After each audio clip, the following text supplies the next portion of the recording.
जय श्री कृष्णा, जय श्री राम, जय गौ माता, जय राधे श्याम। और आप सब कैसे हैं? आप देख रहे हैं तुलसी मंगलवाणी यूट्यूब चैनल। और इस वीडियो में हम चर्चा कर रहे हैं कि कार्तिक स्नान कौन सी विधि से करना चाहिए। इसके पहले हमने तुलसी तपोवन यूट्यूब चैनल पर, तुलसी भक्ति रस यूट्यूब चैनल पर वीडियो डाली है। यदि व्रत का उद्यापन न किया जाए तो व्यक्ति कुष्ठी और अंधा हो जाता है। ये वीडियो तुलसी भक्ति रस पर जरूर सुन लीजिएगा, ठीक है।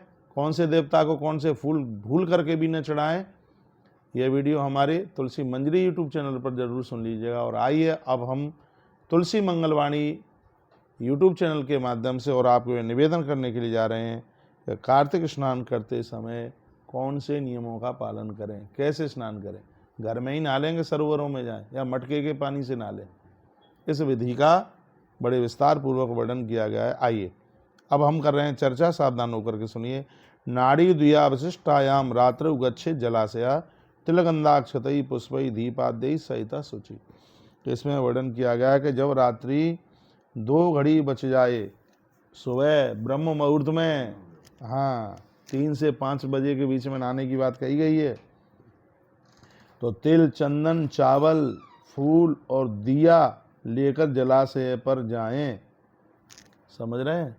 इसमें मिट्टी के दियों की बड़ी महिमा है। लिखा है मनुष्य निर्मित मानवों के द्वारा बनाया गया जो दिया है, इसमें मिट्टी के दिए जलाने की बड़ी महिमा है। आप कितने भी करोड़पति हों, लेकिन दीपावली पर मिट्टी के ही दिए जलते हैं। अरे ये ग्रंथ बड़ा अद्भुत है। ये नहीं है कि आपके पास खूब पैसा है तो चांदी और सोने के दिए, नहीं। इस कार्तिक के महीने में मिट्टी के ही दियों की बहुत बड़ी महिमा है। दान करने में पीतल के दीपकों की, चांदी के दियों की बड़ी महिमा है, लेकिन इसको जलाने में मिट्टी के दीपकों का बहुत बड़ा महात्म्य है। आज पूर्णिमा है, पूर्णमासी के दिन रुई के दान का बहुत भारी महात्म्य है। इसी ग्रंथ में लिखा हुआ है जो रुई का दान करता है उसे जिंदगी में कभी कुष्ठ रोग नहीं हो सकता। इसी ग्रंथ में लिखा हुआ है। तो आज है पूर्णिमा और प्राय आज से ही स्नान आरंभ हो जाता है, लेकिन जिनकी पूर्णिमा छूट गई है तो वो कार्तिक की प्रतिपदा से बड़ी सावधानी पूर्वक स्नान करें। वो सब बातें इसमें लिखी गई हैं। और आइए मैं उसी की मैं आपसे चर्चा कर रहा हूँ। मानसे देव खाते च नद्याम नदुष्संगमे क्रमादस गुणम स्नानम तीर्थे अनंत फलम स्मृतम। इस श्लोक का व्याख्यान जरूर सुनिएगा। कहा गया है देवताओं के द्वारा निर्मित जलाशय, नदी, 2 नदियों के संगम, इन सबों में क्रमशः उत्तरोत्तर 10 गुना पुण्य प्राप्त होता है फल। आप घर पर नहाते हैं, इससे ज़्यादा जलाशयों में, जलाशयों से भी ज़्यादा नदी में, और नदी से भी ज़्यादा जहाँ 2 नदियों का संगम है वहाँ पर स्नान करने से तत्काल 10-10 गुना फल उसका ज़्यादा हो जाता है। पहले स्नान करके आप संकल्प करें, तीर्थ आदि देवताओं को अर्घ्य प्रदान करें, ओमकार का जप करें, जल साई भगवान को नमस्कार करें, कहें कि हे प्रभु हमसे कोई चूक हो जाए तो उसको आप क्षमा करें। 4 नंबर का श्लोक है। ओम नमः कमला नाभा नमस्ते जलसायिने नमस्ते तुलसीकेशा ग्रहणार्थम नमस्तुते। स्नान करने से पहले जल के देवता हैं वरुण, उनको वंदन किया जाता है, प्रणाम किया जाता है। उनसे अनुमति ले करके ही आप स्नान कर सकते हैं। उनकी अनुमति के बिना आप नहीं जल को प्रयोग में ले सकते, उनसे अनुमति लें। बैकुंठनाथ प्रयाग बद्रिकाश्रम में भ्रमण करते हुए मेरे परमात्मा राजा बलि के यहाँ से आते हुए, और जब कार्तिक पूर्णिमा आती है तब वो अपने सीधे वहाँ धाम में पहुँचते हैं। तो वो प्रयाग आते हैं, वो भगवान बद्रीनाथ जाते हैं, भगवान द्वारका जाते हैं, भगवान वृंदावन और भगवान पुष्कर जाते हैं। इसलिए कार्तिक में इन तीर्थों की महिमा। अरे पद्म पुराण में तो ये लिखा है कि कोई पुष्कर में 1 रात्रि रोक करके भोर में स्नान करके आ जाए, उसे 12 साल कार्तिक नहाने का फल प्राप्त हो जाता है। इतनी बड़ी महिमा इस ग्रंथ में पुष्कर की लिखी है। और जब से भदौरिया जी ये बात हमने पढ़ी है, हमारे पास समय नहीं होता तो भी हम पुष्कर जरूर जाते हैं। जब से बात पढ़ी है तब से ही पुष्कर जाना शुरू कर दिया। इतनी बड़ी महिमा, इतना बड़ा महात्म्य है। भगवान को प्रार्थना की जाती है, कहते भगवान आप मेरी रक्षा करें। इसमें भगवान दामोदर की कथा सुनी जाती है। उलूखल वंदन की जो लीला है ना भागवत जी में, वो दामोदर भगवान की कथा, हाँ तो उसका वर्णन किया गया है। कार्तिक में भोर में जो स्नान करता है उसका यह लोक परलोक सब सुधर जाते हैं। इसमें कहा गया है कि भगवान को प्रार्थना करके और फिर इसमें भगवान को अर्घ दिया जाता है। तुलसी की पूजा इसमें सूर्य निकलने से पहले की जाती है।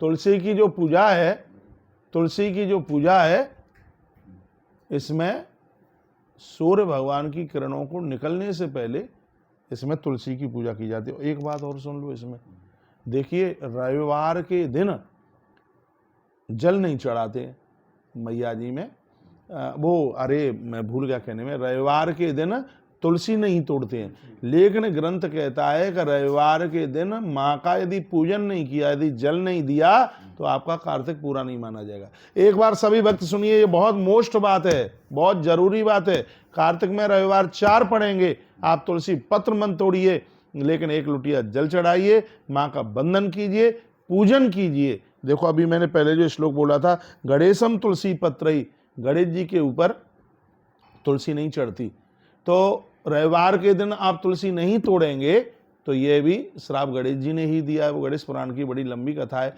लेकिन ये नहीं कहा है कि रविवार के दिन तुम तुलसी की पूजा नहीं करोगे, बंधन नहीं करोगे, कि जल नहीं चढ़ाओगे। यदि कार्तिक के महीने में तुलसी का पूजन नहीं हुआ तो कार्तिक स्नान तुम्हारा पूरा नहीं माना जाएगा। वैसे भी ऐसा कहते हैं कि रविवार के दिन तुलसी नहीं टूटती, तो पहले व्यवस्था कर ली जाती है। इसमें भगवान दामोदर के ऊपर, कृष्ण भगवान के ऊपर, सालराम भगवान के ऊपर प्रत्येक दिन तुलसी चढ़ाने का महात्म्य है, तब ही यह व्रत आपका पूरा माना जाएगा। इसको बहुत ठीक से सुन लीजिएगा। राधा जी के साथ भगवान श्री कृष्ण हैं, उनकी पूजा की जाती है। गंगा, विष्णु भगवान, शिव जी, सूर्य भगवान का स्मरण करके जल में प्रवेश किया जाता है। नाभि मात्र जल में खड़ा होकर व्रती को विधि पूर्वक स्नान करना चाहिए।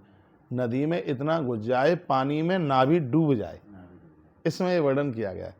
जब वो सरोवरों में स्नान कर रहा है तो इतना आगे चला जाए कि नारी के लिए घुटने के ऊपर पानी होवे, तो जलाशयों में प्रवेश करना उसके लिए मना किया गया है। तो नारी बैठ करके इतना पानी उसके कमर के ऊपर तक आ जाए कि नाभि उस पानी में, ये स्त्री पुरुष के लिए दोनों के लिए कहा गया है। कहा गया कि जलाशयों में, सरोवरों में जब आप स्नान करते हैं तो इतना पानी के अंदर धंस जाइए कि जब आप बैठ जाते हैं तो पानी आपकी नाभि को ढक ले, तो उस स्नान को बड़ा विशेष स्नान माना गया है। समझ में आ रहा है कि नहीं है? नहीं आ रहा? तो इसमें कहा गया है कि व्रती को यह चाहिए कि उसकी नाभि तक पानी चल करके आ जावे, ऐसा वर्णन किया गया है। एक बार जयकारा लगाइए, बोलो भक्त वत्सल भगवान की जय हो, श्री हनुमान जी महाराज की जय हो। तो नाभि मात्र जल में नाभि ढक जाए, स्पष्ट ऐसा वर्णन किया गया है, तो वो जल में स्नान करे। इसका मैं एक श्लोक बोल दूं तो ज़्यादा बढ़िया लगेगा। हाँ, लिखा है, नाभि मात्रे जले तिष्ठन व्रती स्नान याद्या या विधि। ये इसकी ये विधि है कि नाभि पानी में ढक जावे और उस समय स्नान किया जावे, तो उस स्नान को बड़ा विशेष माना गया है। फिर कहा गया कि गृहस्थ को तिल तथा आंवले के चूर्ण से स्नान करना चाहिए। तिल आंवला का चूर्ण, लिखा है तिलाहा आमलक चूर्णन ग्रही स्नानम समाचरेत। पूरा का जो मना किया होगा मैं अभी बता दूंगा, अभी सुन तो लो पूरी बात। तो उन्हें गृहस्थ को तिल तथा आंवले के चूर्ण से स्नान करना चाहिए। वानप्रस्थी और सन्यासी को मिट्टी लगा करके स्नान करना चाहिए, वर्णन किया गया है। सप्तमी, अमावस्या, दशमी, द्वितीया और नवमी को तथा त्रयोदशी को आंवले से स्नान न करें। ठीक है, ये आ गया 13 नंबर का श्लोक है। लिखा है, सप्तमी, दशमी, नवमी, द्वितीया या समी शिशु छ त्रयोदश्याम च न स्नान धात्री फल तिलेसा। वर्णन किया गया है कि सप्तमी, अमावस्या, दशमी, द्वितीया और नवमी को तथा त्रयोदशी को आंवले से स्नान नहीं करना चाहिए। ठीक है, आगे यहाँ तक बात समझ में। फिर क्या आ गया, पहले मल विसर्जन के लिए जाएं, उसके बाद में कुल्ला करें। ठीक है, उसके तत्पश्चात जल देवता को प्रणाम करें, फिर पानी में अंदर घुसें, नाभि तक पानी में बैठ करके फिर उन्हें स्नान करना चाहिए। ऐसा पौराणिक सिद्धांत है, ये वर्णन किया गया। स्नान के मंत्र नहीं आपसे आते हैं तो ऐसी नदियों का नाम ले लीजिए, देवताओं का स्मरण कर लीजिए, तो स्नान की महिमा बहुत ज़्यादा बढ़ जाती है। कार्तिक व्रत करने वाले लोग भगवान के दरबार में जाकर उन्हें सेवा मिलती है। लंबे समय के लिए वो भगवान के धाम में रहते हैं। कार्तिक मास में स्नान करने से पुरखे तृप्त हो जाते हैं, ऐसा वर्णन किया जाता है। पितृगण स्वर्ग में निवास करते हैं, ऐसा लिखा है। आप अपने पितरों के उद्धार के लिए भी स्नान कर सकते हैं। 21 नंबर का श्लोक है, यावंत कार्तिके मासी वर्तन्ते पितृतर्पणे। स्पष्ट लिखा है तिलस्याद संख्याब्दानी पितरः स्वर्गवासिनः। पितर, इसमें लिखा है कार्तिक में जो तिल का दान करते हैं, कार्तिक में जो तर्पण करते हैं, ऐसे लोगों के पुरखे हैं पितरः स्वर्गवासिनः, उनके पितर हैं। हाँ, पूरा महीना ही होगा, इसमें पूरा महीना करें आप, कोई उसमें बहुत बड़ी विधि नहीं है। इसमें तिल का दान और तर्पण ये दोनों इतने ज़्यादा विशेष हैं कि जिससे पुरखे स्वर्ग में वास करते हैं। स्पष्ट लिखा है तिलस्यात् संख्यकाब्दानी। और देखो तिल का तुमने दान किया, तिल में जितनी संख्या है दानों की उतने लंबे समय के लिए पुरखे भगवान के धाम में वास करते हैं।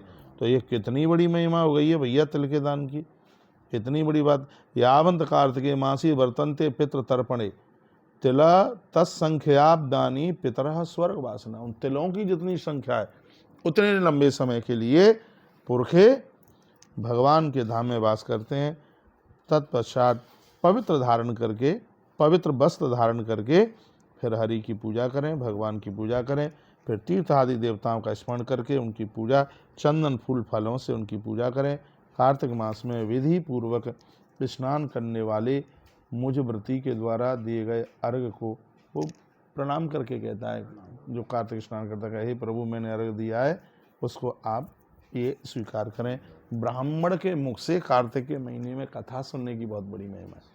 हाँ, उसका भी यहाँ वर्णन किया गया है कि यदि ब्राह्मण अव्यक्त रूपिणो विष्णु स्वरूपम ब्राह्मणा भुवि, इसमें लिखा गया है, कार्तिक मास में लिखा है कि ब्राह्मण स्वयं विष्णु स्वरूप है। इसमें लिखा है कि जब तुम ब्राह्मण के मुख से कथा सुन रहे हैं तो साक्षात भगवान विष्णु के मुख से कथा सुन रहे हैं। इसमें तो ये लिखा है कि इस महीने में आपने ब्राह्मण के मुख का दर्शन किया, साक्षात आपने भगवान विष्णु का दर्शन कर लिया। बहुत बहुत धन्यवाद। कुछ नियम हमने आपके बीच में कहे हैं, तो ये बात आपको बहुत अच्छी लगी होगी। और इस वीडियो की दक्षिणा यही है कि वीडियो को आगे भेजिए, जिससे और भी लोग लाभान्वित हो सकें। ऐसे ही हमारे साथ जुड़े रहिए। 9 नवंबर गोपाष्टमी महोत्सव, गौतीर्थ तुलसी तपोवन गौशाला आप जरूर पधारिए। इन्हीं शब्दों के साथ जय श्री कृष्णा, जय श्री राम, जय गौ माता, जय राधेश्याम।